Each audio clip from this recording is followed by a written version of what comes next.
Because you are so terrified of going broke again and losing it all, you actually get paralyzed in making better financial decisions with your money. Welcome to PowHERhouse Founders and Leaders, the show for women who are building wealth, scaling businesses, and leading with unapologetic power. I'm your host, Nicholle Overkamp, financial advisor, business coach, and founder of Wilcox Financial Group and PowHERhouse Money Coaching. Let's get into today's conversation. Hello, my PowHERhouse fam. So if you are someone who struggles with feeling like you might just lose it all, or you are terrified of being broke, again, this episode is for you. I will say I personally struggle with this and what I would call my money identity, and reconciling who I am today and who I have become and the things that I have built in the business versus who I used to be and what that all looked like. And this may sound familiar. If you have ever heard of post-traumatic broke syndrome,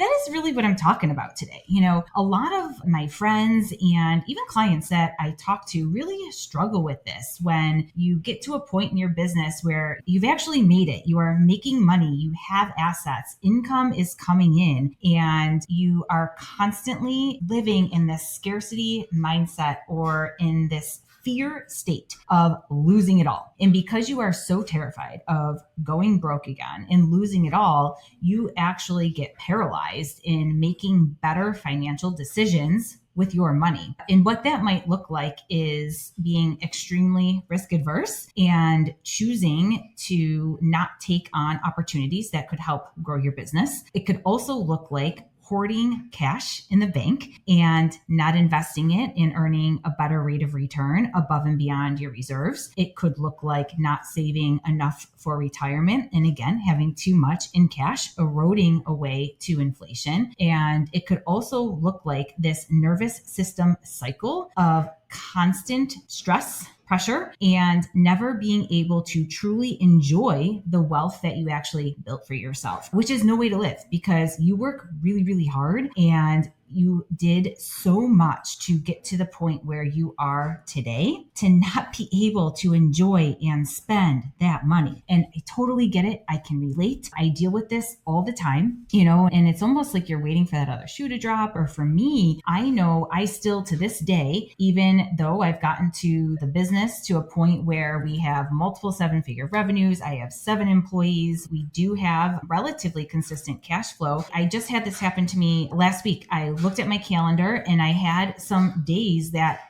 the appointments were very sparse. Like I did not have a lot of meetings. And when I started in the business, a blank calendar meant I'm poor. It meant I don't have any meetings. I'm not going to make any money this week. How am I going to pay the bills? And it's this trauma that I just can't seem to shake. And I looked at my calendar, I saw this blank space, and I immediately got anxious and I immediately started to panic and think, oh my God, I don't have any meetings. What's going on? The business is failing. I'm not going to make any money. I need to fill that calendar.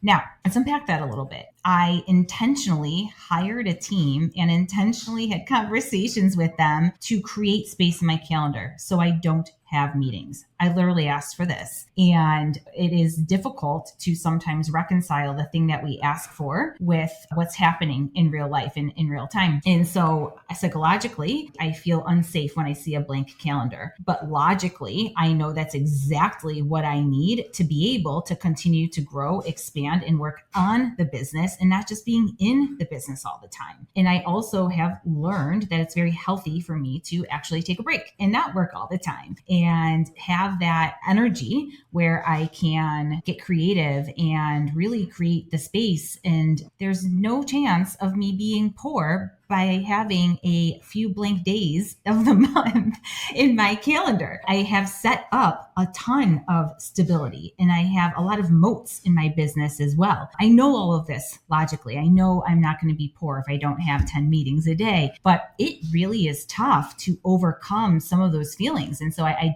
had to rein myself in. I had to remind myself why I have that blank space. And then I really had to take time and be thoughtful about making sure that I did use that time well, and I used it for the things that I intended to use it for. that I didn't fall back into an old pattern and just stress schedule meetings to schedule meetings. I think we need to remember as entrepreneurs that being busy and working really, really hard doesn't equate to success. Oftentimes when we have this mindset, we also say our success is going to be aligned with how hard we work, when in truth, we need to look at the results, right? The measure of success is actually results, not the amount that you're working. And so often the harder you work doesn't mean that you're doing things smarter or more efficiently or effectively. Sometimes it's just busy work out of anxiety or stress that is causing that cycle. Or sometimes it's even just a defense mechanism. If you're really stressed or if other stuff is going on in your life, sometimes our default is to just get to work, right? It's how we deal with things. And so on the flip side of that, it is practicing doing less, but expecting more, working smarter, leveraging the people around you and the things that you know. And maybe you did have periods of time where you were bankrupt, you were almost homeless, or you were on the fence a little bit.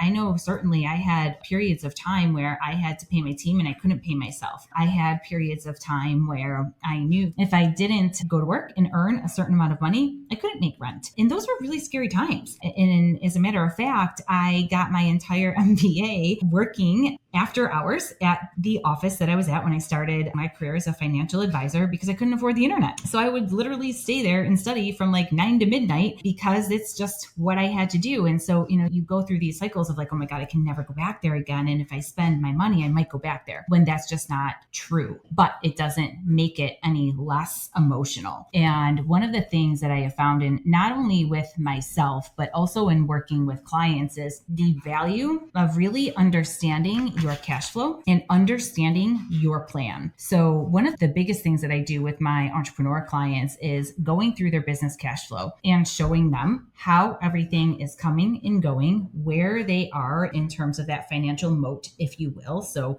give me your biggest fear. If that happens, then what? And we really talk through all of these scenarios to kind of break down the reality behind the fear and dismantle it, right? The more that talk it out and plan, the less scary these stories we tell in our head become. And on the personal side, having that financial plan is critical, because if you know that you are absolutely fine, if anything goes wrong, life happens, you're covered. If you don't make as much money next year, you're fine. If your revenue goes down or any dynamics change, we can stress test the plan. So it helps give you peace of mind to know that you are okay. But more importantly, it's permission to spend, actually. And a lot of my clients who have this feeling broke syndrome or afraid of going back there and that trauma behind it, they need permission to spend. They need to know how much they can spend without screwing themselves over, and knowing that they're still okay and knowing that they're still saving. And the more education you have around that and seeing how everything works in all of those finite details, it really does alleviate an incredible amount of fear, as well as this burden you carry that you don't need to carry anymore. It is in its practice. It really does take time to get over it and realize you're not that person anymore. And sometimes even like the imposter syndrome that I feel when I show up in rooms, I'm still the broke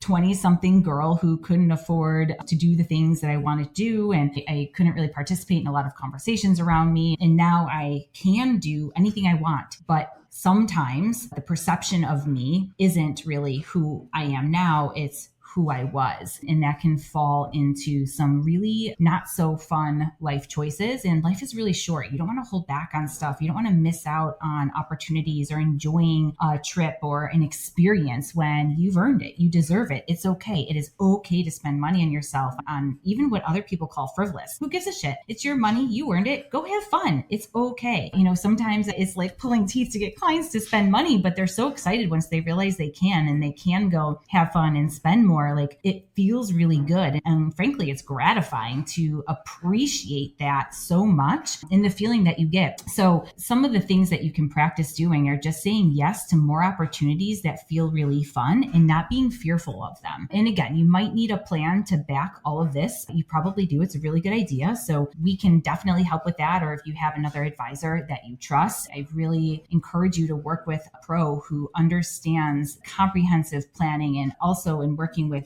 business owners intimately, and that money mindset piece, right? We have to work through the mindset piece because it's really the root cause of what's holding you back from quite a lot. But practice saying yes to more stuff. And then also practice not micromanaging your team so much if you have this fear of losing control. Really, you hired smart people. You have to trust yourself that you hired smart people to do the things. And hopefully they're smarter than you at a lot of stuff that you're not good at. So trust the process. Let them fail a little bit to learn so that they become better, and you're not constantly having to look over them all the time. And then build that trust, build that rope of freedom, if you will, and that'll help as well. And then instead of hoarding cash, really start thinking about talking to someone about investing it strategically. We look at that with our clients all the time and model out, this is your money in cash, and here's what it looks like in the next 5 to 10 years. Here's what it can look like in the next 5 to 10 years if we invest it. And when we invest, it doesn't mean we're being really risky or you're going to lose it all. It will fluctuate, of course, but it's that,